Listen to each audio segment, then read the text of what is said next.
ফিরে এলাম নতুন একটি কবিতা নিয়ে। আজকের কবিতা শতাব্দীর নতুন রোদে, কবি ঝর্ণা মুখোপাধ্যায়। কবিতাটি ক্রান্তিক পত্রিকার থেকে সংগৃহীত। ক্রান্তিক মাসিক সাহিত্য সংকলন, 30 বর্ষ, দ্বিতীয় সংখ্যা, বইমেলা 2001। তো চলো শুরু করছি কবিতাটি পাঠ।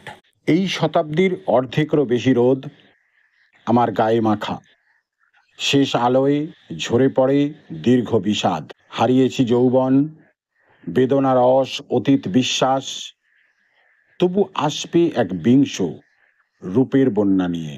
সমস্ত পৃথিবী জুড়ে স্বেচ্ছাচারী সুখ, মৃত্যু বিভীষিকা রক্ত, যাক মুছে এ অতীত। তাগিদ অস্তিত্ব খোঁজার, নতুন সহস্রাব্দের মঙ্গল প্রভাত, সিক্ত যেন না হয় দানবের হাত।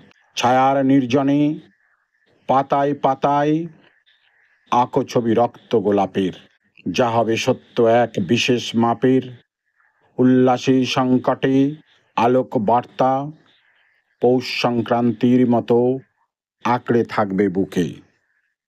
ঐশ্বর্যের গভীরে প্রাণের স্পন্দনে মঙ্গল শঙ্খ আর সহবৎ সুরে, যেখানে স্বাধীন জিহ্বা বসবে নড়ে চড়ে। ধন্যবাদ।